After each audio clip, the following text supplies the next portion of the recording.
Good, but let's continue with mass univariate Fmri now. So now what we want to discuss after introducing the GLM now in this form and in an abstract manner. So we've now established this and this. There is no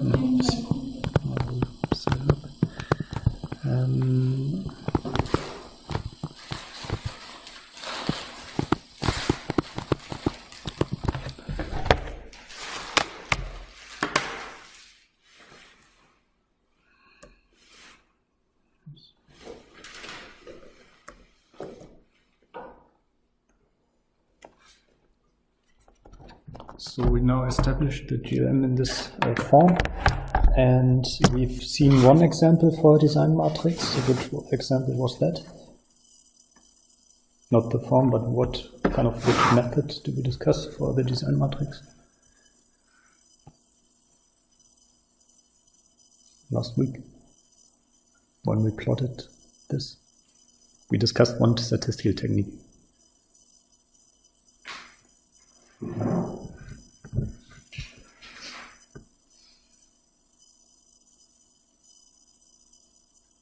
I think I see it there. No, we discussed one statistical modeling technique as a special case of the GLM last week.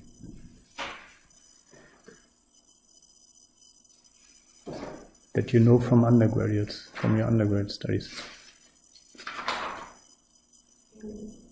In terms of the design matrix, because the design matrix now encodes different forms of statistical designs or statistical techniques or statistical methods. And we've looked at one technique in particular. I also see it there. How was that called? What you have on the left side there? No.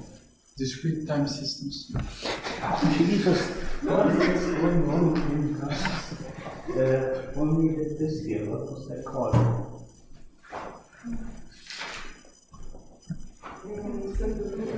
Exactly, so we discussed simple linear regression.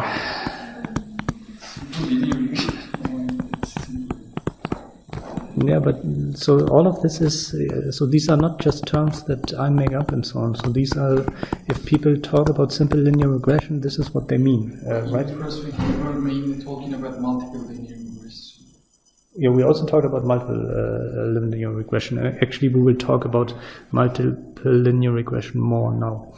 But one thing that we discussed was simple linear regression. And always remember that simple linear regression corresponds to a design matrix of this form.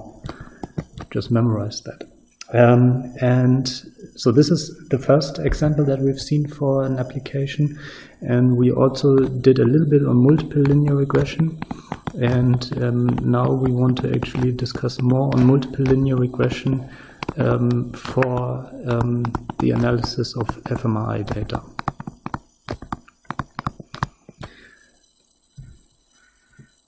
Because this is essentially a multiple linear regression technique, at least at the first level when we analyze the observed Fmri data. Good, so now first think back in terms of neurocognitive methods. What is the, once you have acquired Fmri data, what's the data format? So how are the data, what are the data and how are they organized? Matrices. Yeah, and what are the rows and columns of these MRI data matrices? Rows and columns. Yeah, what are they? I couldn't understand the question. So if you have a data matrix, that means you have something like, let's just put in some, come up with some values here. And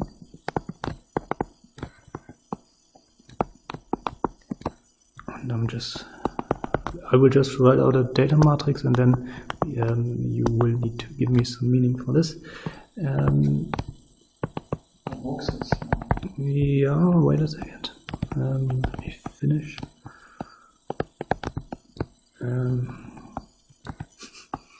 Well, that takes a little bit of time.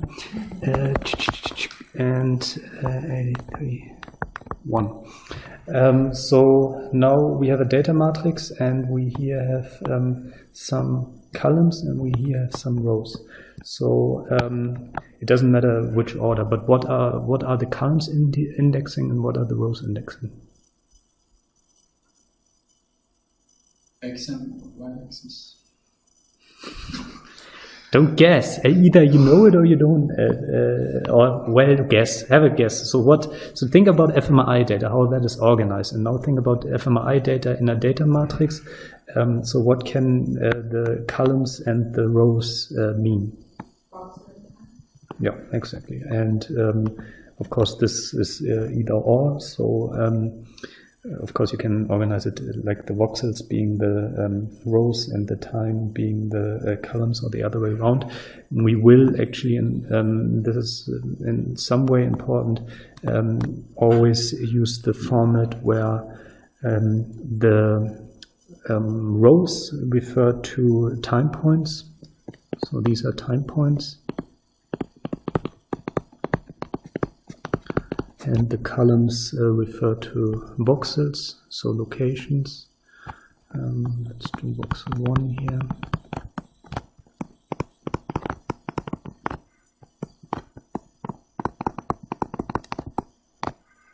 And then we have voxel NB, I call it. So that's just number of voxels. And time points, so images or TRs, we have NT. So this would be, yeah, and what are these numbers again? Do you remember what these numbers refer to? Exactly, that's just the gray level that is in these pictures. If you plot one time point and you plotted this row in the right spatial arrangement, then you of course see the picture of a brain. So these values are just MR signals or gray levels of your images. That's the best way to think about it, because what you are doing in fMRI data analysis is image processing. You have a sequence of images, a time series of images, and you want to analyze that. So basically you have a spatial temporal data set where you have space corresponding to voxels and time corresponding to the images or the time points or TRs. And now the first thing to realize about fMRI data analysis is that when using a GLM analysis, one focuses at the computational level and at the modeling level at one voxel at a time. Yeah? So focus on one voxel.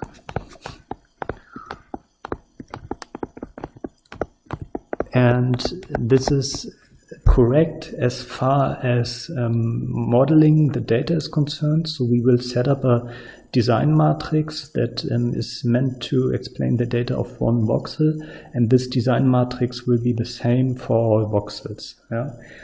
So essentially there's one design matrix for all voxels, and it's also true in terms of how the design and the model for fMRI is usually visualized.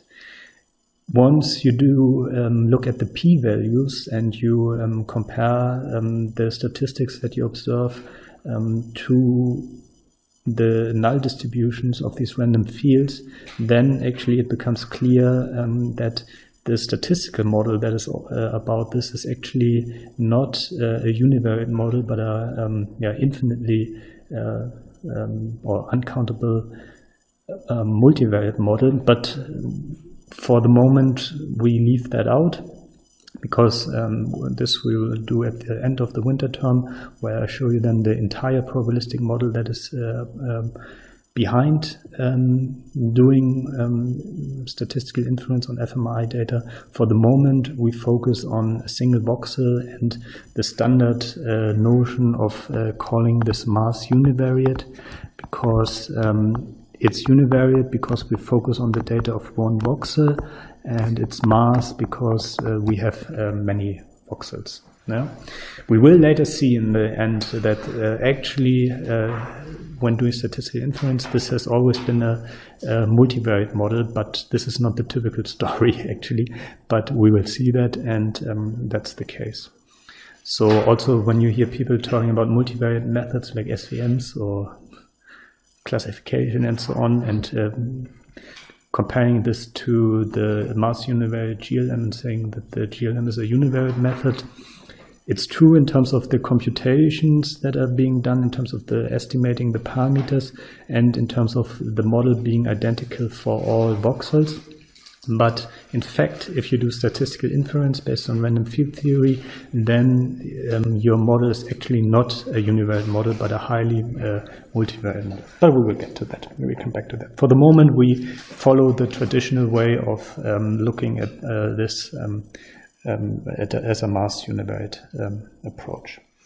And then in terms of the GLM, we now want to develop a multiple linear regression for that. And of course, we now we can write this as our standard multiple linear regression, where we take our yi and model this by a number of independent variables up to p,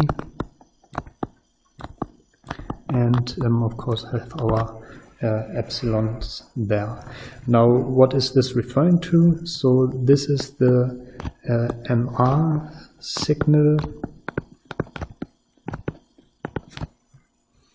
at time point I, where I goes from 1 to the number of time points, and the number of time points usually refer to either one run, or let's say if the participant was scanned for 3 runs and during each run there were like 300 images taken, then that would be 900 time points together. And this yi is the MR signal at a time point I for one voxel. And because it's for one voxel, and we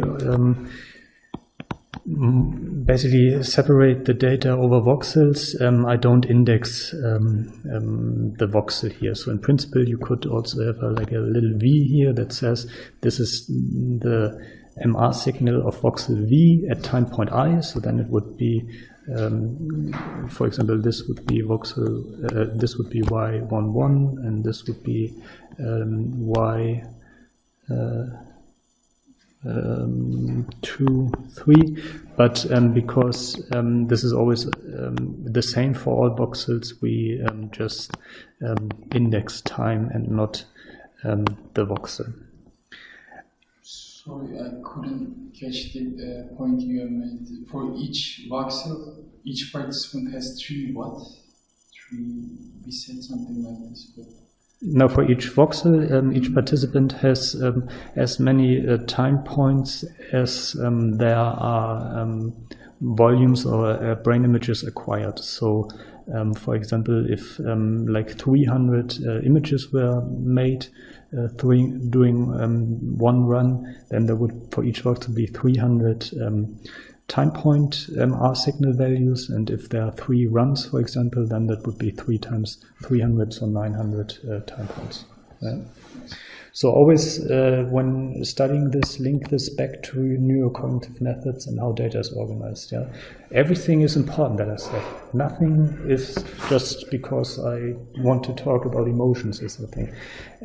Everything is important, and nothing should be forgotten. So this is now one time point for one voxel. The xi are, of course, the regressor or independent variable value for time point I, again from 1 to nt, and how these regressors are formed. This will be the big topic for next week, but I will show you roughly how they are formed today. The betas are, of course, the parameters and their intuition. We will also have a look at in a second. And then there is, of course, also the ith error contribution.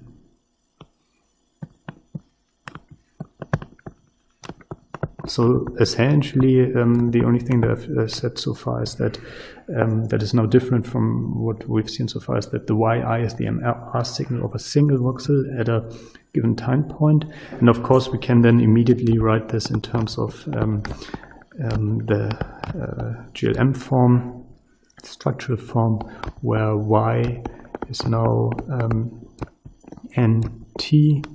I think we will mainly leave it with n, but just to make clear that y is a time series. Yeah? Hence also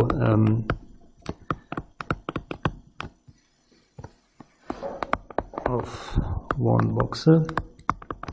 Hence it's a vector and has as many entries as there are MR signals for this voxel. This is also why I arranged the data like this, so that space is in the column dimension and time is in the row dimension, so that these the entries here are already, or the columns of this matrix are already the vectors that are then modeled. Yeah, so this is important. So this you should immediately memorize, so that the y, if we talk about fMRI data, is the time series of one voxel. That might have like 300 entries if there are 300 images taken, or 900 if there are 900 images taken. Good. So the question is now, what if this is our data in fMRI? How are the design matrices formed, and what do the beta parameters mean? The error is again a Gaussian error term that will then later allow for maximum likelihood estimation and so on. And to make this transparent, I have set up this little example that we can now look at. So maybe we leave it like this and just zoom there. So this is now an example which I'm trying to make a little bit bigger.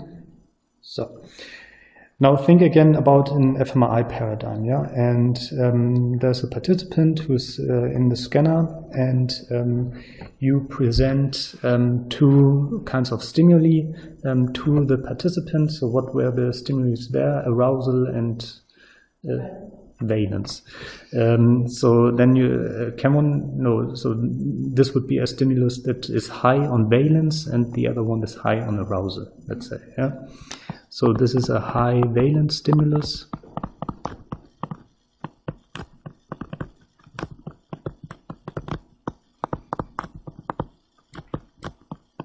If this is possible, I actually don't know. Just I think in this case it would be high and low valence stimuli. Okay, then. Okay. Yeah, that makes, I guess, a little bit more sense. So what would be a high valence stimulus, for example?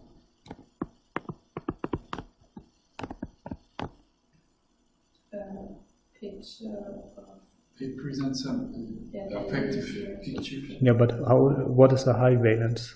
A cute dog. A cute dog. And what is a low valence stimulus? It's more negative. Okay, so this would be a cute pet. No, it's important because this is exactly how these kind of studies work. And so this would be, so it's not high and low, but positive and negative, right? So this would be positive valence, and this would be negative valence. Of course, this is also high and low, but they call it this negative valence stimuli, and this would be what? No.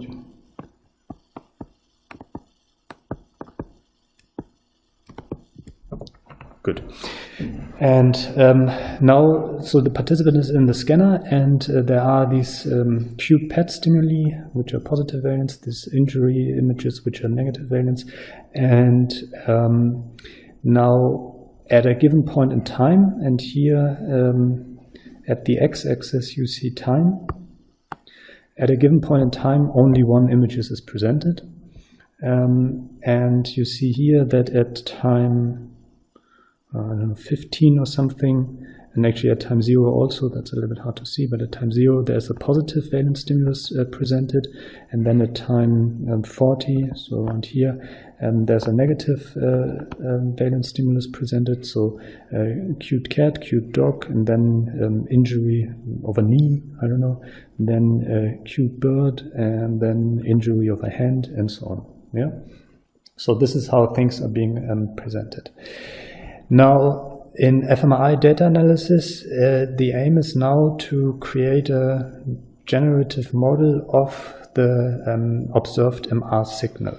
And to do that, of course, the idea is not that the MR signal does such a spike, but that at the time when such a spike or when the image is shown, the MR signal does what it always does, namely to go through the hemodynamic response function. Yeah? So the idea is, if you present a stimulus here, so here at 0 the stimulus comes about, then this induces activity, for example in visual cortex, bolt activity that rises to a peak roughly 4 seconds after the stimulus and then returns to baseline around 12 seconds after a stimulus onset, then maybe does this post-stimulus undershoot and then returns to baseline after 32 seconds. Yeah? So this is, whenever you show a stimulus, the assumption is that such a hemodynamic response function is evoked in the brain. So if one looks at this now in terms of the predicted MR signal, this is what would be seen. So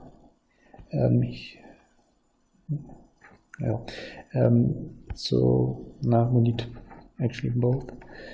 So focus on this side here. So here we have the blue stimuli, and whenever there's the stimulus shown, and in the onset function you have such a peak or event, it's also called, then the prediction about the MR signal is that you observe a hemodynamic response. And what you see here are just these functions, but a little bit squashed together in time. So you see that instead of a peak, you have kind of this behavior of a hemodynamic response function. Yeah?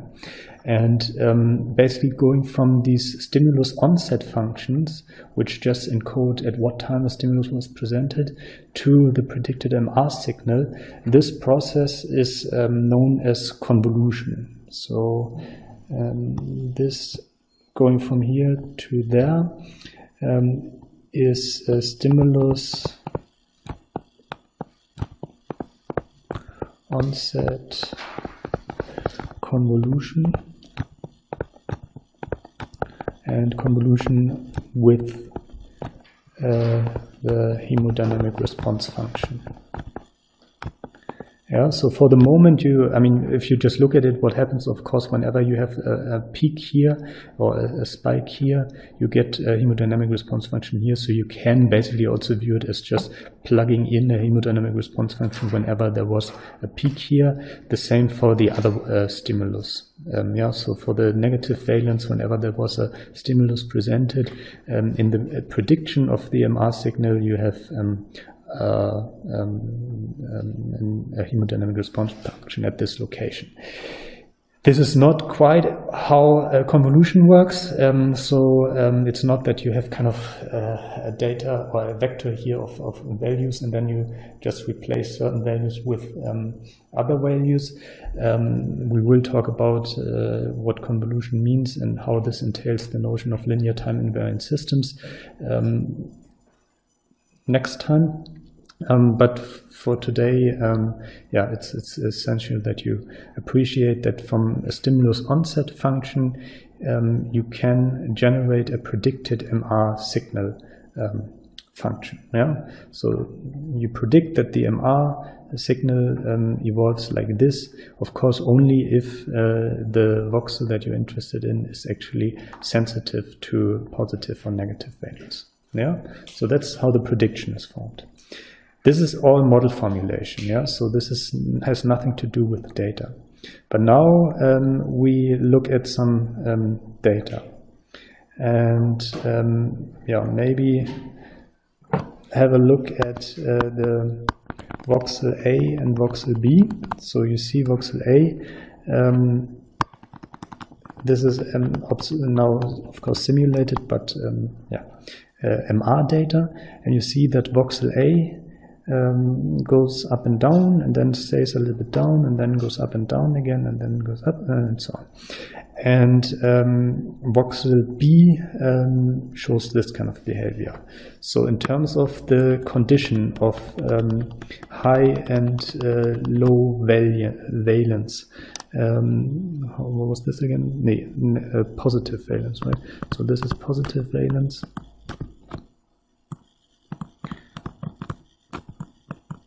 And this is negative valence. Wow, interesting. What can you say about voxel A and voxel B?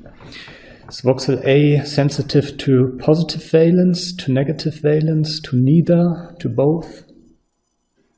To positive valence. Yeah. Why do you say that?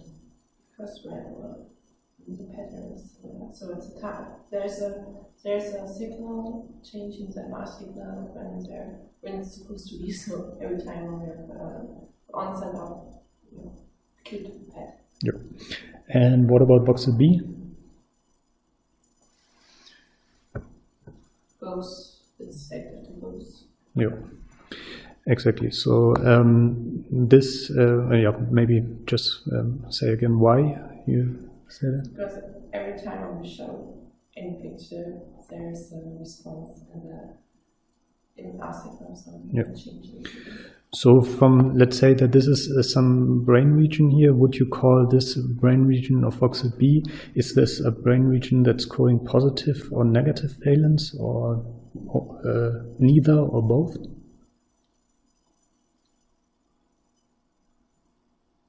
I think that it responds to, well, it doesn't code valence at all, but probably it's something very early. Well, I mean, it could code valence, but responds equally strong to positive and negative valence. Yeah. It can also be that it has nothing to do with valence and just responses whenever there's a visual stimulus. Yeah. What about voxel A? Does this encode for positive or negative valence, or both, or neither?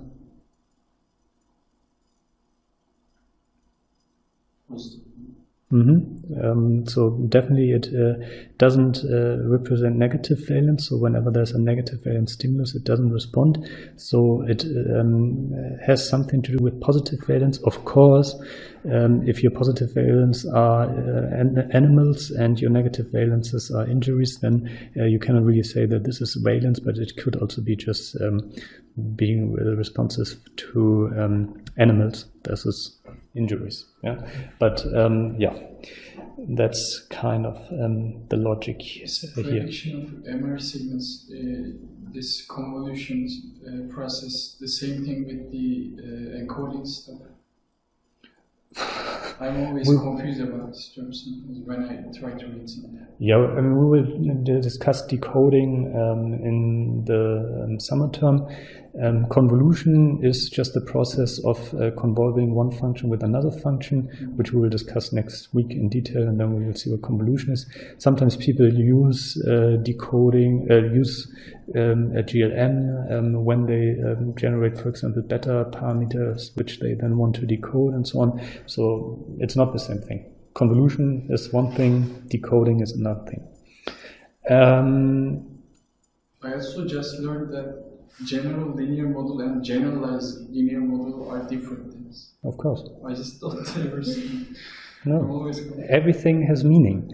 You just need to look very closely, and these are all different things. They shouldn't have had the same name, I think. The owner of models should change it before. No, this is about, yeah, but the thing is, learning about science and being a scientist is about learning the language, right? And then it's important to be precise about the terms and know what they mean. And don't assume that everything is simple. Everything is quite complex. So now, this was kind of the interpretation when we look at pictures. Now we look at the same thing from the design matrix perspective and the better perspective. So now what we've seen here were predicted time series. Yeah, so we've seen this. In the GLM, these predicted time series correspond to regressors or independent variables. Hence, they form the columns of the design matrix. Yeah? So again, now think about this was positive valence,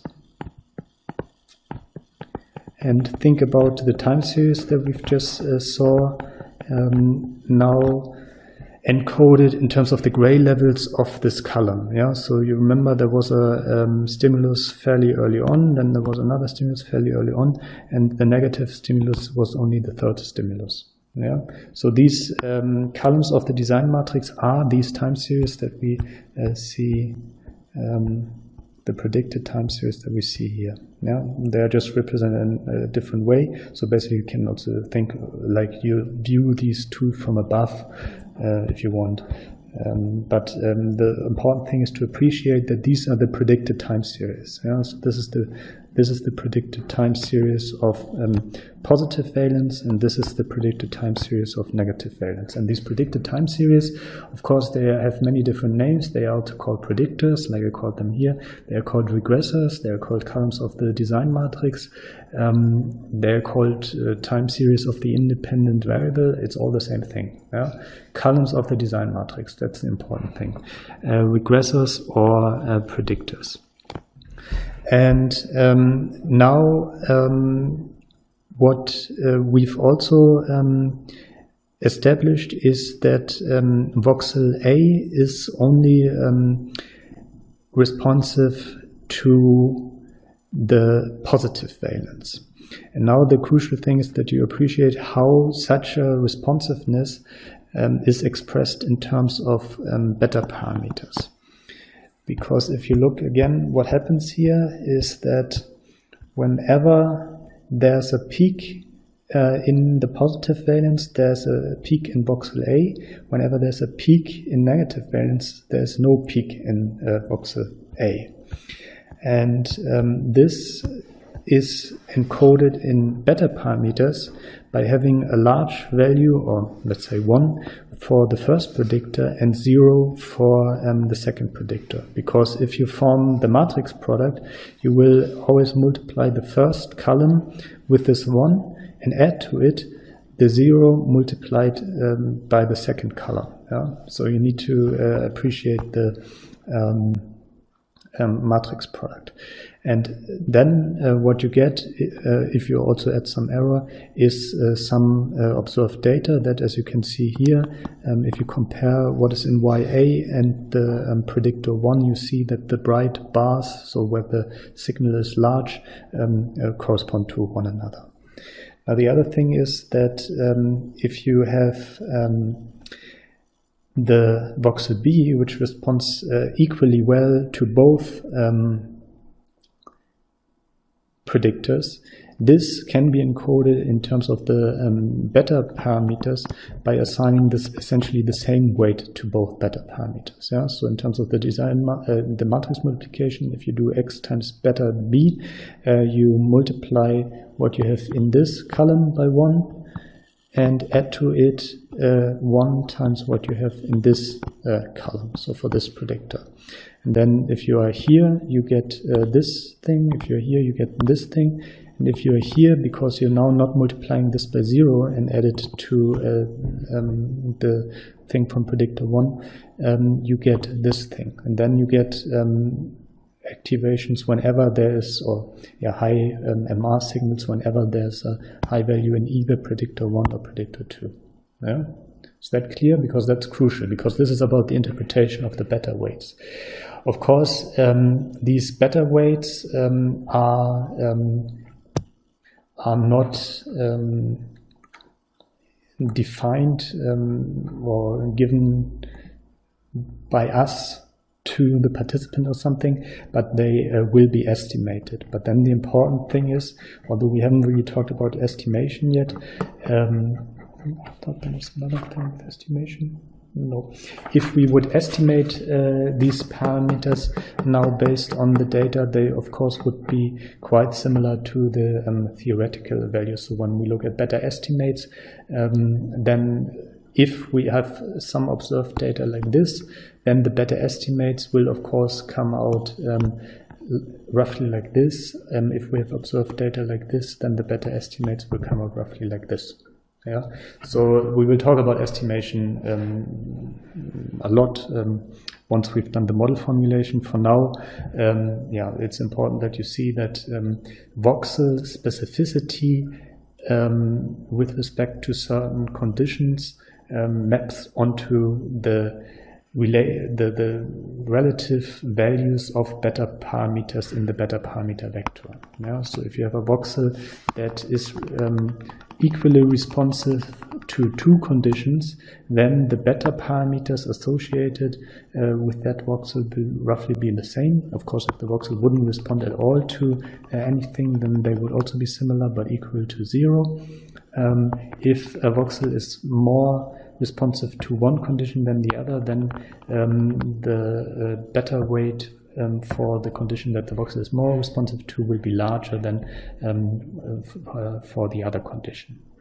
And then the final thing that is done in terms of now using brain imaging is to ask about the difference between the beta parameters. So essentially, if we assume now we have an estimate here, whatever that means in detail, but we have an estimate here that for predictor 1 says 1 and for predictor 2 says 0, then what brain imaging is always interested in is the difference. So the difference we can of course form by multiplying this vector by what is called a contrast vector that has a 1 for one condition and a -1 for the other condition, because if we of the beta parameters, if we now multiply this, we get of course 1 minus 0, we get 0. If we do this for beta b, where we have something around 1 1, and we multiply this again with this contrast weight vector, oops, that's of course wrong, 1 minus 0 is 1. If we multiply 1 minus 1 with this vector, then we get of course 1 minus 1, and then we get 0. Yeah. So we look at the difference. So these are these contrasts that you come across. We will talk about contrasts in more detail when we talk about t-statistics. These are the beta parameters. In typical, of course, usually it's not only that we look at the beta parameters, but also at the estimated variance parameter. We will also get to that. But kind of the sign and the size of the resulting t-statistic is actually a function of the beta parameters and their relative value. And then if we, for example, have a region where the response is strong to one condition but not to the other condition, then this would be visualized in this typical kind of blob overlay that you see in the brain, or that you see in brain imaging studies. So for the moment, although you don't really know what a t-value is yet, you should keep in mind that t-values represent the difference between beta parameters, and if one beta parameter is a lot higher than another beta parameter for a given voxel, this means that this voxel responds a lot more to the predictor or the stimulus that is encoded by this beta parameter, as compared to the other. And I think this was already what I wanted to say about the GLM at this point. So maybe let's summarize that here. So this is a voxel time series.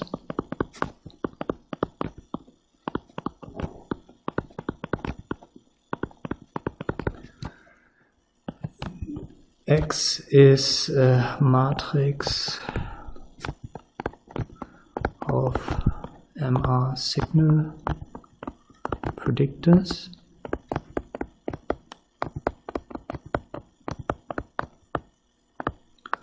And they arise from stimulus onset convolution.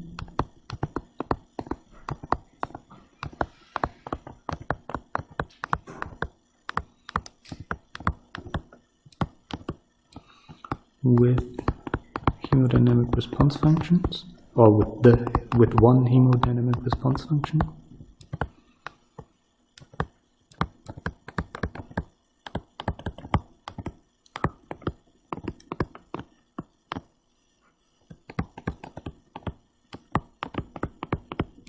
The beta parameters encode predictor or condition specificity of a voxel.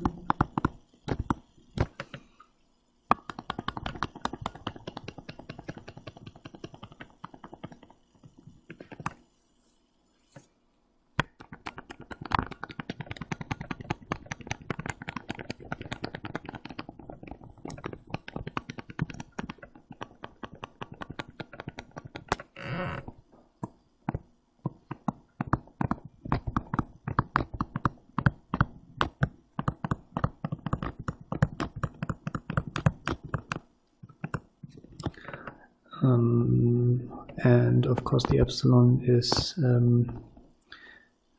independent, IID, let's call it, IID Gaussian noise. Oh, that's actually a good point. Let's call it Gaussian noise, because we will later see when we actually talk about fMRI, the IID is not always the way to go, and actually things may be non-IID when we talk about covariance components. So although you for now only know IID, we will later deviate from this IID assumption and put in also error correlations. But this is kind of the GLM for fMRI. And the big thing that we need to discuss then next is this stimulus onset convolution. Questions about the application of the GLM to fMRI data at this point? Something that remains unclear. Is this Gaussian noise part somewhat related to the probabilistic, uncertainty, subjective uncertainty in Bayesian statistics as well? No. So what we are looking here at in the winter term is just frequentist statistics. And this Gaussian noise that is added, you can interpret in two ways. So one way to interpret is that actually, in reality, the MR signal arises purely from the x times beta, and then there are contributions that are not in the model that are all added together and together give this error at a given time point. Another way you can view that is that you model the data, you use a predictor and prediction or predict data based on this, and everything that you don't predict you capture in this noise parameter. But this is not has nothing to do with Bayesian uncertainty about something, in the sense that people usually talk about Bayesian uncertainty. So it's because Bayesian uncertainty usually corresponds to uncertainty over parameters, and this is not a uncertainty over parameter. This is a either the unexplained variance that you model, or if you view it more from a physics perspective, these are contributions to the data that are not captured by a deterministic aspect. So I think the first explanation is a little bit more reasonable. So this is basically all data variance that you don't explain. And in this sense, you can call that, but don't confuse it with parameter uncertainty. It's something completely different. But of course, it's the unexplained variance that you account for. You say, okay, with my deterministic model, with my x beta, I can explain that and that much. Of course, I cannot explain the entire data pattern completely. So the rest, I assume, is Gaussian noise. Good. Any other questions? No? Good. Then I suggest we stop here and next time then go into actually forming these design matrices for Fmri, which is called first level design matrices, and is all about convolution of stimulus onset functions, where you have the time points of when you presented your stimuli, and you somehow get the hemodynamic response function in there. So that's then the next big topic. Yeah? Good, then we're done.